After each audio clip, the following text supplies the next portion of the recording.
Alright, welcome back to Workshop Wasteland. Today I got a bit of a upgrade to my lathe, and then I need your help. I'm going to have a question at the end of the video that's going to require you to comment and let me know which engine you think I should build. So I'm looking forward to seeing what everyone thinks and what you add down in the comments. I'll show you those two options more towards the end of the video, but we're going to start it off here at the workbench and show you some of the pieces that I needed to make for this upgrade to my Southbend 9-inch lathe.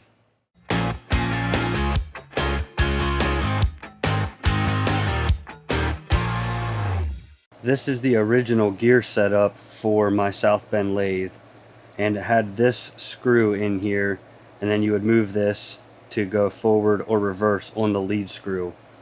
In other words, feed towards the chuck or away from the chuck. This works fine, there's really nothing wrong with it, but to me it was kind of fiddly to get a square wrench in on this bolt and loosen it, make your adjustment, then snug it down. Then whenever you were done using your lead screw, loosen the bolt back up, move this into the neutral position, and tighten it back down. So again, this works just fine. It's been that way for 100 years and there's not really been an issue with it. But let me show you what I did to improve. So this is my preliminary kind of a test piece that I made out of aluminum. I took me the same thread screw as this and cut a taper on the end of it to kind of make it a center punch, and then I made a quick and dirty bushing for a drill guide. So this piece of aluminum, I made it out of steel for the final product, is mounted onto the lathe, and it uses the lever from a 10K Southbend lathe. The gears and everything, all of these gears are the same, so it doesn't change anything whatsoever about the lathe and how it operates, just makes it quick and easy with no screw. I'm glad I did make it out of aluminum. It's kind of hard to tell, but this would have been forward, this would have been neutral, this would have been reverse, and as you can see I got those holes drilled too close together, which was kind of annoying, but it's the way it goes sometimes. But again, this was a test piece. And then on the final one, I machined out a recess around here, which I'll pull the one off of my lathe and show you what this is all about. So this is the selector off of a 10K lathe. It has this plunger that you pull out, which is spring loaded. As you can see, the gears and everything are the same as far as everything is concerned for operating. And then you can see the recess that I cut, put an E-clip on there, which prevents this from sliding out. The screw, of course, on this one right here, whenever it's bolted down, would prevent it from sliding out, but you would lose that ability on this one. I believe this spring-loaded lock ring on the back of this engaged something on the 10K lathe, but I, of course, don't have that option here, so this works really, really well. You can see that plunger pulls out, so you can move it to whatever position you want. And then this bushing I machined to slide into there, and then drill a 1/4-inch hole for all of these holes to get forward, reverse, and neutral. Not necessarily a necessity, but man, was this an awesome upgrade in my opinion. Really, really, really convenient to use now. Unfortunately, this piece is a little bit expensive off of eBay, but maybe you can find one elsewhere cheaper.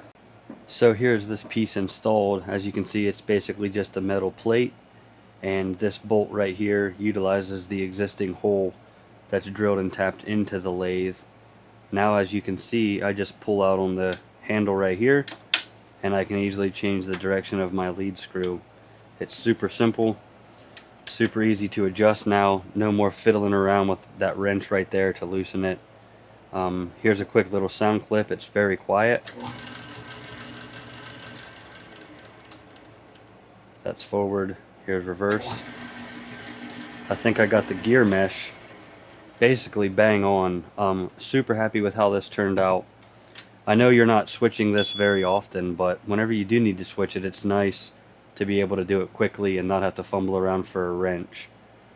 Real quick, just to show you when this comes apart, It's hard to see on camera, but you can see that little circle right there is a pin that you have to pop out to be able to get this apart.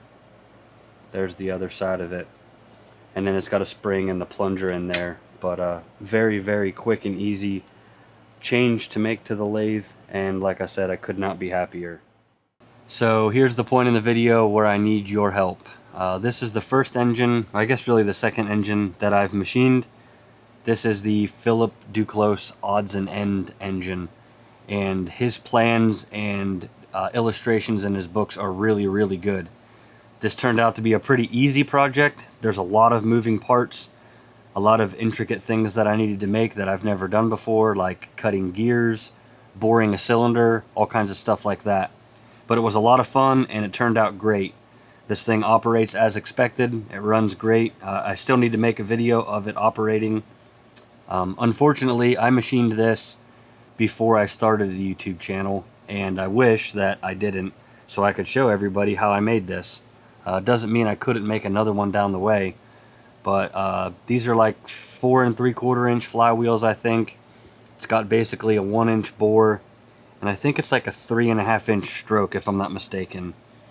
And like I said, it runs great. But this is the point in the video where I need your help. So I'm going to show you 2 engines in 2 different books that he has, the Workshop Wisdom manuals, and I want your opinion. Go down there in the comments and let me know which one you would like to see me make.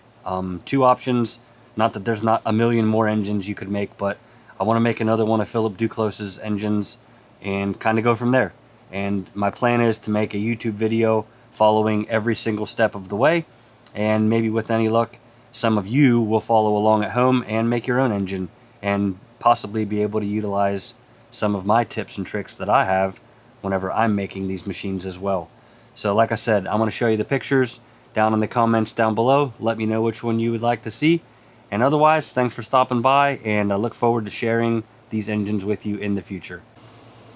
This is the first option. This is called a 6-cycle oddball, again by Philip Duclos. And this is the second option. This is called a gearless hit and miss engine. Sorry, the camera's not taking the world's best video of a picture in a book, but you get the idea. So option B, gearless hit and miss engine. Option A, 6-cycle oddball engine. Let me know which one I should make. The Shop Wisdom of Philip Duclos is the first book, and the second book is 2 Shop Masters by Frank McLean and Philip Duclos. So check it out, let me know what you think, and we'll get started here shortly.